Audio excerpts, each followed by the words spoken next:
Siemano, witam wszystkich. Słuchajcie, koniec lutego, a tu wiosnę nam robi. O, kolega zadowolony. Witam wszystkich na podsumowaniu miesiąca lutego. Podsumowaniu, tak jak u mnie, z fotowoltaiki, z solar trackerów, z kolektorów słonecznych, z pomp ciepła, z magazynu niskonapięciowego, z magazynu wysokonapięciowego, z auta elektrycznego i ze stacji pogodowej. I z wyników ze stacji pogodowej. Powiem wam, już czasem sam nie pamiętam z czego to podsumowania, także na bieżąco lecę z tematem. I co? Słuchajcie. Solar trackery 385 kW, 5 kW, już od 4 dni, że tak powiem, chodzą w automacie. Nie muszę ich blokować, bo jest spokój z wiatrem, także są w swoim żywiole. Same sobie ze słońcem idą, same sobie wracają, ale tego słońca no dalej mało. Ze 2 dni było fajnie i dalej tak kiepsko, ale powiem wam, kiepsko nie kiepsko, już od 27, a dzisiaj jest 1, lecę praktycznie na magazynie, coś tam z sieci podbieram, niedużo, tam 150-200 W, a tak cały czas lecę na magazynie, także zaczyna się to fajnie sprawdzać. Oczywiście przez dzień auto wpięte, dużo nim nie jeżdżę, ale jak jadę, wracam, jak jest słoneczna pogoda, to podpinam, niech się ładuje, a nie w magazyn, z magazynu generować straty. Instalacja off-gridowa, no, hybrydowa, 2,4 kW, południowy wschód, stały kąt 55 stopni, dała radę. Niestety słonka było mniej z rana, a więcej było po południu i niestety kierunek południowo-wschodni zrobił to, że pobrałem z niej mniej niż w styczniu. No tak to wychodzi, słuchajcie. Kolektory dają sobie elegancko radę. Będzie plan na rozbudowę jeszcze zbiorników, ale na razie musi wytrzymać to co jest, słuchajcie. Pompa ciepła grzeje nawet jak jest, że tak powiem, na zewnątrz plus 15 czy coś takiego.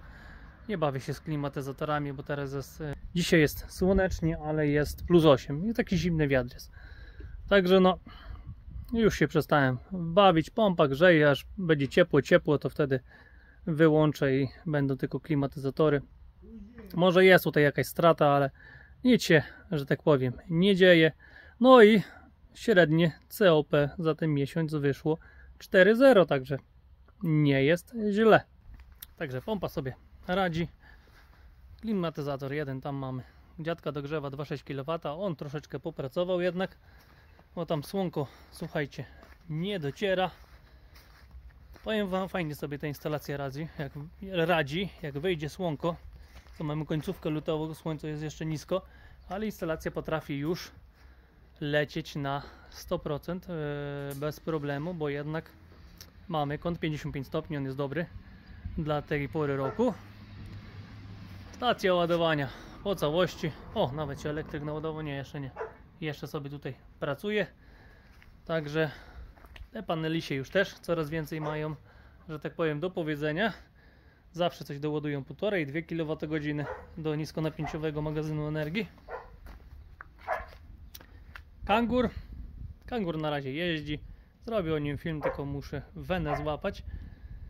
Powiem wam, no, wielkie to auto i ma mały promień skrętu. To jest jego jedna z największych wad.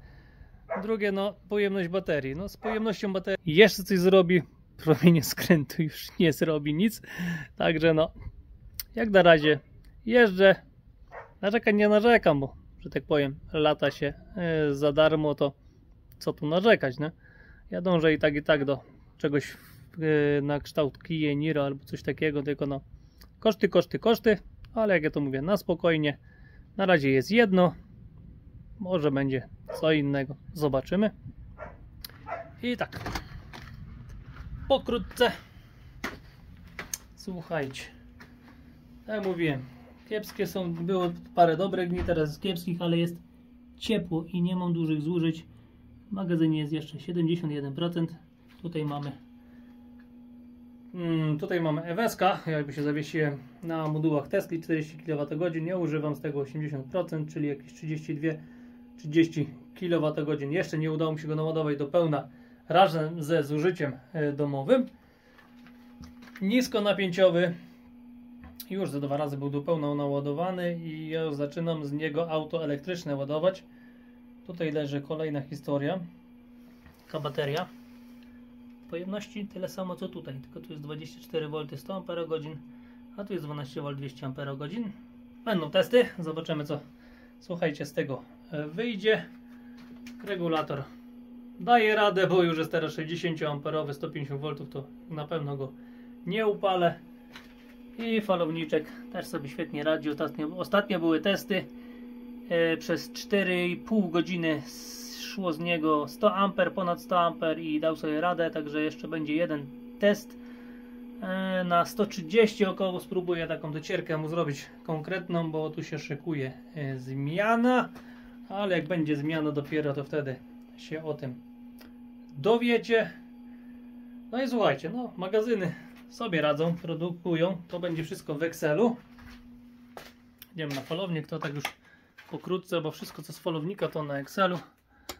Ale teraz sobie z tych 2 instalacji widzieliście, słońca jakiegoś nie ma, ale 2,5 kW leci cały czas. Trackery gapią się w słońce. 385 leci na kW, 5 na kW 40 i tak jak mówiłem, 71% jest w magazynie.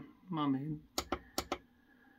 lekkie ładowanie magazynu. Elektryk się ładuje na najmniejszym prądzie. Ustawiłem sobie elektryka właśnie na 6 A, żeby na spokojnie sobie to podciągało. I słuchajcie, co nam zostało? Kolektory. Kolektory mamy tutaj.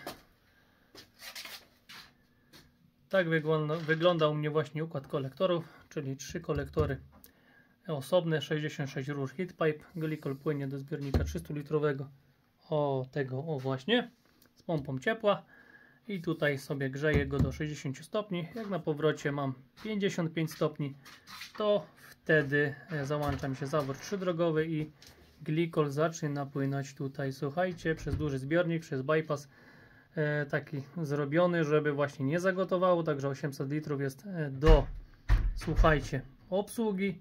No i oczywiście pompa obiegowa główna, znaczy tu jest główna, tu jest jeszcze dodatkowa. Jeśli z drugiego kolektora wychodzi 80 stopni glikol, to wtedy załącza się druga pompa, cały układ zaczyna gonić i jeszcze bardziej to wszystko wystudzać. Także już parę razy udało się ten zbiornik delikatnie ruszyć, nie zagrzać, bo średnio tylko jeden grzeje, z racji tego, że no, kierunek świata południowy, wschód. Ale nawet tak jak teraz ta pogoda jest tam jaka jest, zobaczmy ile idzie w kolektory. Do kolektora idzie, słuchajcie, 32,8, no tam 32 stopnie mniej więcej. Pierwszy podnosi do 38, drugi do 41, trzeci podnosi do 43, 44 stopni. W zbiorniku jest 38,2. Mamy teraz godzinę 13:30, czyli za o 14 włączy się tutaj jeszcze ta pompa ciepła. Ona jest teraz zasilana z niskonapięciowego, także dogrzeje do 45 stopni i będzie ciepła woda. No. Cudów z tego nie ma, także jak na razie powiem wam spokój, szykują się nowe projekty, trochę czasu zajmie, ale powiem wam, będą takie duże projekty. Wizyta na targach i inne rzeczy. Zauważyli mnie inni, że tak powiem, więksi i będą fajne rzeczy u mnie, tylko na to jest czas, bo to takie będą konkretne projekty. No zobaczymy, co dzieje, jak z tego wszystkiego. Na pewno na bieżąco będzie wam zdawana relacja, no i wam się to wszystko przyda, bo jak u siebie zamontuję, to pokażę, jak działa, przetestuję, ile się da, żeby jak najwięcej było z tego informacji. Dobra, zapraszam, słuchajcie, do podsumowania teraz stacji pogodowej, wysokonapięciowego magazynu energii, a później lecimy już standardowo z Excelami. Zaczynamy od stacji pogodowej. Jak widzicie, temperatury w lutym od 17 do minus 3,6, średnia temperatura 6,5 stopnia, wiatr mamy 38,6 był maksymalny, no 0 minimalny, bo nie wiało, także średnia 5,5 km na godzinę. Te dane mnie najbardziej interesują, tutaj resztę widzicie, szkoda się rozwodzić, że tak powiem. I tutaj mamy wykres temperatur, wykres siły wiatru, tutaj mamy wykres kierunku wiatru, przeważnie południowy, opady, ciśnienie, nasłonecznienie, najwięcej było 213 W, nie 213, 500, około 500 W i indeks UV. Także tak wygląda stacja pogodowa. Przejdźmy do magazynu wysokonapięciowego, magazynu energii. Od razu mówię, że gdzieś mi pogubił SolarMan 2 dni. Zaliczył mi tutaj w słupkach, ale nie zaliczył mi tych 2 dni tutaj w tym podliczeniu. Nie wiem dlaczego. Dlatego zawsze sobie, że tak powiem, robię zdjęcie, sprawdzam sobie ostatniego, co jest na aplikacji, a co jest na falowniku, żeby tutaj wam głupot nie opowiadać. Także z pracy baterii, że tak powiem, i instalacji zrobimy tutaj taki właśnie skrótszy, bo z całości i tak jest w Excelu konkretnie co dzieje jak. Tam już mam wszystkie dane.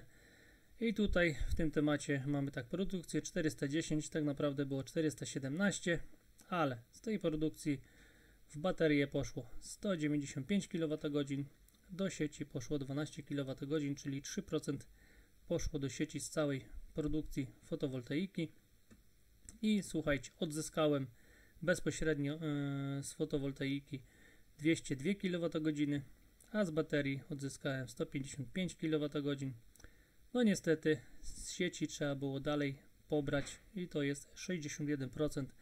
Także jeszcze brakuje, ale powiem wam teraz już te ostatnie dni, 27, tak, dobrze mówię, gdzie mamy do sieci dzienne zużycie, mam się o zakup elektryczny, widzicie, 27, 28, 29, praktycznie nic nie pobieram z sieci, już lecę na swoim, także no, bardzo fajnie to idzie. Lecimy dalej z podsumowaniem, już teraz domu ogólnie. I tak, słuchajcie, z sieci pobrałem 637 kWh, to jest właśnie stan licznika, także ja się tego trzymam najbardziej. Bo tutaj są różne poboczne magazyny nisko, wysokonapięciowe i inne rzeczy, ale licznik to jest licznik, on jest na samym końcu i z niego biorę wszystkie dane, także z sieci pobrane 673 kWh, do sieci oddałem 13 kWh, także bardzo fajnie sobie magazyn pracuje, wszystko gromadzi w sobie, jeszcze ma na tyle pojemności, żeby zgromadzić. Teraz pojemność magazynu jest, z tego co pamiętam, chyba 32 kWh użytkowe zostawiane, czyli na 80% rozładowanie. I tak, produkcja z dwóch solar trackerów to jest 417 kWh. Zużyte bezpośrednio, można tak powiedzieć, bo i autokonsumpcja, no i baterie. Tu się nie ma co rozbijać, bo to jest cały czas moje, ze stratami czy bez. 97% z całej produkcji zostało użyte, nie oddane do sieci. Nadwyżka na dzień dzisiejszy to jest 702 kWh. No, nadwyżka, powiem wam, topnieje. Zużycie prądu to jest 1077 kWh. W tym tak, prąd domowy, użytkowy plus ładowanie auta elektrycznego. Tu tego też nie rozbijam na dwie części, bo to nie ma sensu. To mamy 526 kWh. Pompa ciepła do ciepłej wody użytkowej wzięła 35 kWh. No, tego słońca nie było, trzeba było po prostu ładować. Trochę z off-gridu szło, troszeczkę z wysokonapięciowego. Jak jest w off-gridzie, to przepinam pompę i z niego pompuję po prostu. Farelka 22 kWh. 7 kWh pompa ciepła, powietrze, woda wzięła 362 kWh. Klimatyzator 3,5 kW 38 kWh. I klimatyzator 2,6 kW, który grzeje na dole u dziadka. Muszą więcej pracować, jednak tutaj jeśli słońce zaświeci, to na górze jest cieplej. Wziął 94 kWh. Razem ogrzewanie elektryczne za luty kosztowało mnie, zużyłem 516 kWh. Także no, powiem wam, nie jest źle, ale z drugiej strony zobaczcie, średni COP dla pompy ciepła, powietrze, woda jest 4. Przez tego, że średnia temperatura było 6,5 stopnia, no i prędkość wiatru, tak jak wam mówiłem, 5,5 km/h. Także przeskakujemy teraz, słuchajcie, do off-gridu i już tam was zabieram, tylko sobie go, słuchajcie, znajdę, jest tutaj. Ok. Powiem wam, zrobili tego nowego Excela i tak się źle to obsługuje. Ale jakoś sobie musimy z tym poradzić. I tak, niskonapięciowy magazyn energii, 15 kWh z instalacją 2,4 kW, południowy wschód, kąt 55 stopni. W lutym z sieci musiałem dobrać 18 kWh. Zobaczcie, w styczniu tyle samo co w lutym dobrałem z sieci. Energia, która wyszła z magazynu, to jest po prostu to, co udało się wyciągnąć, to jest 91 kWh, czyli 98 kWh minus 18 daje nam czystej energii 70 kWh, która została przeze mnie zużyta. I zobaczcie, mniej było jak w styczniu. Mniej było, bo słońce się pojawia, ale na przykład po południu się pojawia słońce, z rana są albo mgły, albo są chmury, a tu jest południowy wschód, także no, kierunek jednak jest ważny i jak się pojawi po południu, to jest mniejsza produkcja i widzicie, styczeń wygrał z lutym, bo w styczniu było więcej słonecznych poranków.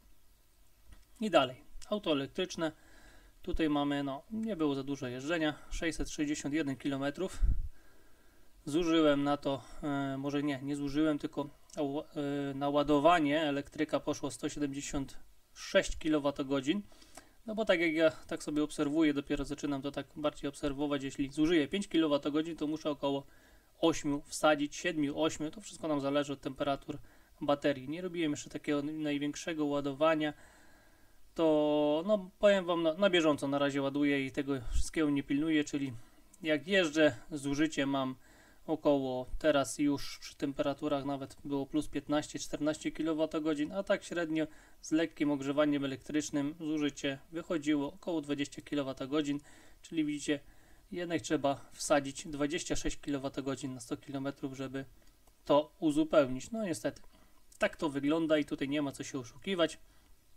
I słuchajcie, oszczędność na kilometrach. Ja cały czas oszczędność liczę z przejechanych kilometrów, nie zużytych kilowatogodzin, tylko przejechanych kilometry. Mam po prostu przelicznik zrobiony taki, że na 100 km liczę 7 litrów ropy, bo zastąpiłem auto diesla autem elektrycznym i w tym momencie przejechanie 661 km kosztowałoby mnie po średnich cenach w lutym 6,55 290 zł. Oczywiście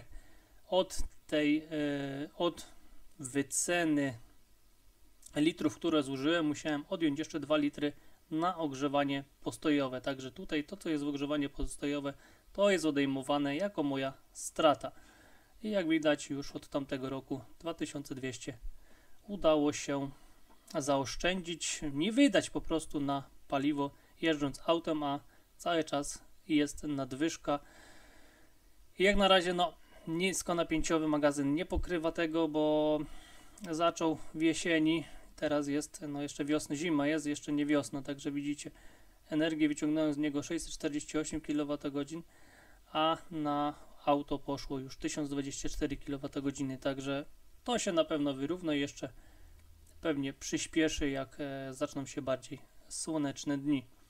I przeskakujemy teraz już na sam koniec do jeszcze samej instalacji. Ostatnio to, że tak powiem, przegapiłem, ale myślę, że warto to podsumowanie też pokazywać. Nie, że wam mówię, tylko gdzieś mi się tutaj jest. Gdzieś mi się tutaj zgubiło. I tak jak mówiłem, produkcja 417 kWh z dwóch instalacji, z 385 i 5 kW. No, szału nie było, jednak w porównaniu do innych miesięcy, tutaj jak widzicie na czerwono są spięte dwie instalacje już wyniki, tutaj jest 385 instalacji, no ale niestety nie było szału, nie ma się czym, że tak powiem, za bardzo pochwalić, nawet widać po słupku tutaj, że jest taki liniowy spadek, ale na dzień dzisiejszy już te dwie instalacje od 2016 roku, słuchajcie, wyprodukowały 61 607 kWh, co nam daje już prawie 10 000 kWh z 1 kW instalacji. Także jednak takie jednoosiowe solar trackery A dają sobie radę. Także luty minął. Powiem wam, no końcówka bardzo fajna i dalej się to fajnie zapowiada. Jestem ciekaw, marca, jeśli taka będzie się pogoda w miarę utrzymywała na plusie, czy uda mi się utrzymać po prostu ten status pracy, no nie na samym magazynie energii, tylko na minimalnym poborze z sieci. Ja teraz z sieci tam średnie 2 kWh pobieram na dobę. To powiem Wam, no bardzo będzie to ciekawie wyglądało. Zobaczymy.